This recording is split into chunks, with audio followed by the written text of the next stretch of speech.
안녕하세요. 경제 읽어주는 남자 김광석입니다. 반갑습니다. 자, 소득주도 성장 정책 벌써 3년이 지났습니다. 소득주도 성장 정책 도대체 무엇이고 3년이 지난 지금 어떤 성과가 있는지 어떻게 전개되고 있는지 여러분께 낱낱이 파헤쳐 드리도록 하겠습니다.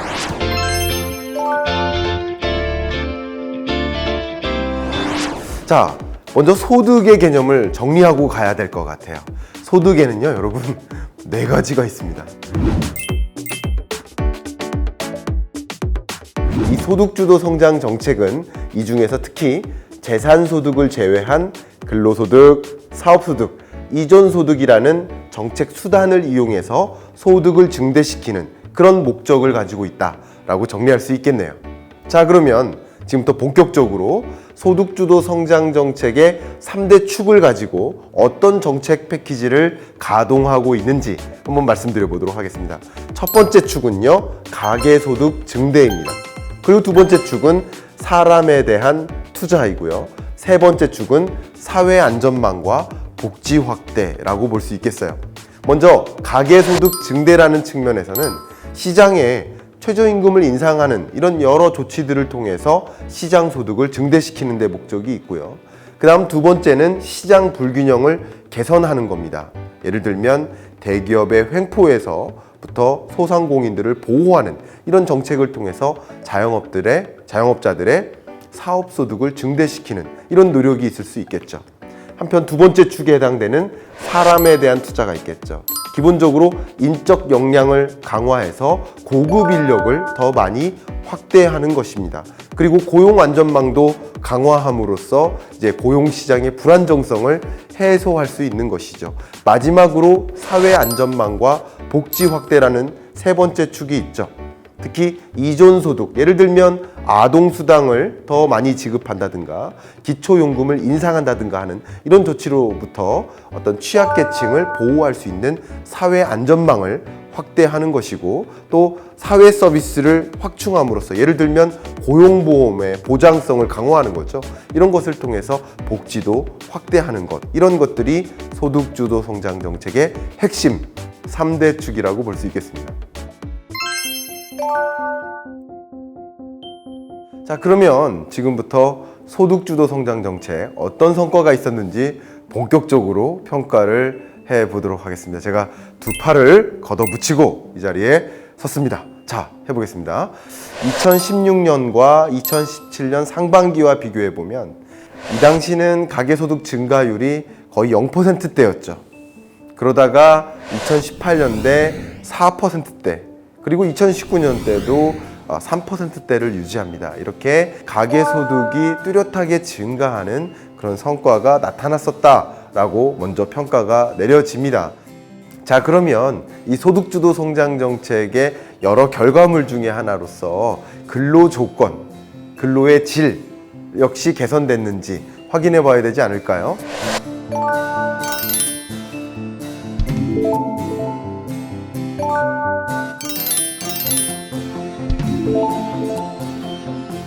그걸 확인할 수 있는 좋은 잣대 중에 하나가 고용보험에 가입한 이 가입자 수라고 볼 수 있습니다.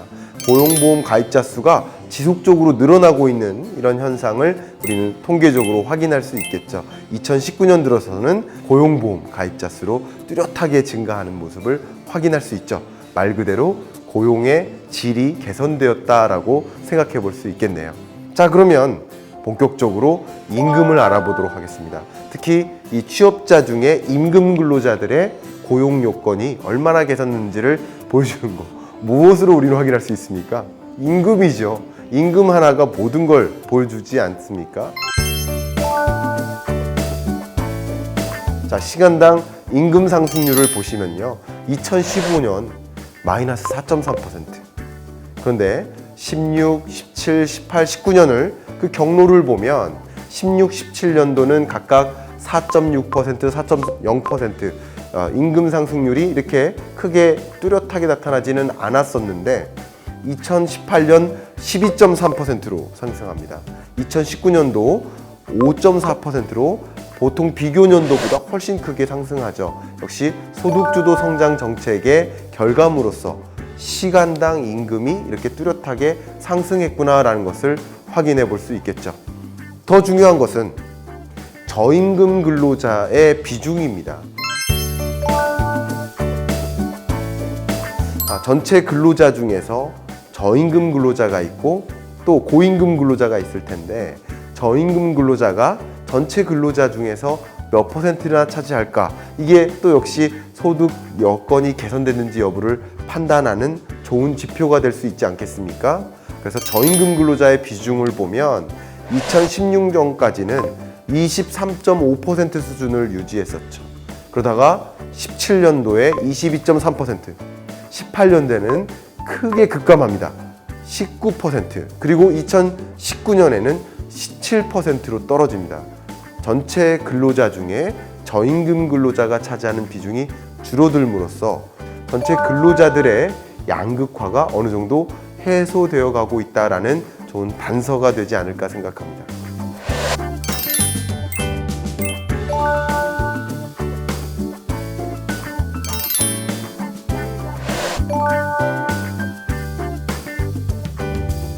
자, 그러면 자영업자 가구는 어떨까요? 이렇게 임금 수준을 개선시키는 과정, 최저임금을 이렇게 높게 유지하는 과정에서는 이 근로자들을 채용해서 일을 해 나가야 하는 자영업자 가구의 경우에는 상당한 고용 부담이 또 가중되지 않을까요? 그런 생각을 해볼 수 있을 것 같아요. 팩트를 한번 체크해 본다면 고용원이 있는 자영업자 가구는 사업소득 증가율이 2019년 마이너스 0.5%입니다. 근데 고용원이 없는 자영업자 가구, 소위 자영자라고 불려지는 1인 자영업자들의 소득은 마이너스 9.3%로 크게 급감했습니다. 다시 말하면 최저임금 인상에 따른 그 영향이 자영업자에게 고스란히 부담은 되긴 됐지만 사실상 고용원이 있는 자영업자 가구의 사업소득 증가율은 그렇게 많이 감소한 것은 아니지 않느냐 하는 평가가 내려지는 대목입니다. 자, 그럼 이제 소득주도 성장 정책의 결과물로서 가계소득이 정말 증가했는지 그 기여율을 가지고 평가를 해보도록 하겠습니다. 근로소득 69% 이 가계소득 증가에 기여를 했습니다. 그러니까 말 그대로 임금 근로자들의 근로 조건이 많이 개선됐구나. 또 공적 이전 소득이 많이 기여를 했습니다. 그러니까 저소득층, 취약계층을 위해서 여러 아동수당이라든가 기초 노령연금이라든가 여러 가지 이 사회 안전망을 강화하는 움직임들이 가계소득을 증가시키는 데 기여했다라고 평가가 내려지네요. 반면에 사업소득은 이 기여율이 마이너스 2.1%로 말 그대로 근로소득을 증대하고 사회 안전망을 마련하는 그런 과정에서 이 자영업자들의 소득에게는 상대적으로 부정적인 영향을 미친 게 아니냐 하는 평가가 내려지는 대목입니다. 지난 2017년 이후로 우리 경제의 성장률이 낮아져 왔습니다만 미중 무역 분쟁 등 대외 경제 여건이 크게 악화되는 상황이었음을 고려할 필요가 있습니다. 지난 수십 년 동안 우리 경제의 성장을 이끌어온 것은 수출과 투자였지만 17년 이후 성장을 이끌어온 것은 민간 소비였습니다. 소득주도 성장의 추진에 따른 가계소득 증대와 분배 개선이 소비 확대로 이어졌고 덕분에 우리 경제는 경제 구조가 비슷한 독일과 일본 등에 비해서 상대적으로 양호한 성장률을 달성할 수 있었다고 생각을 합니다. 자, 이제 한번 마무리해 보도록 하겠습니다. 2020년 정말 생각하지도 못했던 글로벌 팬데믹, 그 대봉쇄, 셧다운이 찾아오면서 유례없는 세계 경제의 충격이 지속되고 있습니다. 2020년 세계 경제 성장률은 마이너스 4.9%로 전망하고 있습니다. 이 마이너스 4.9%라는 숫자는 1930년대 대공황 이후에 우리가 처음 경험하는 충격적인 숫자입니다. 자, 이렇게 어려운 경제를 딛고 우리는 이겨나가야 할 텐데요. 이겨나가기 위한 여러 가지 노력 중에 이미 우리 정부는 한국판 뉴딜 정책을 통해서 혁신 성장, 또 이것을 통해서 견고한 성장세를 유지하기 위한 어떤 뒷받침, 자리를 만들어 나가고 있다라고 생각합니다. 그렇기 때문에 소득 주도 성장 정책을 2020년, 21년, 22년 지속적으로 더 강화하고 고도화하고 또 이 충격이 있는 이런 계층들에게 맞춤화된 정책들로 개편해 나감으로써 고용 안전망을 또 마련하고 소득이 지속적으로 발생함으로써 견고한 우리 한국 경제의 성장 지속할 수 있도록 우리가 여건을 마련해 주시기를 기대합니다.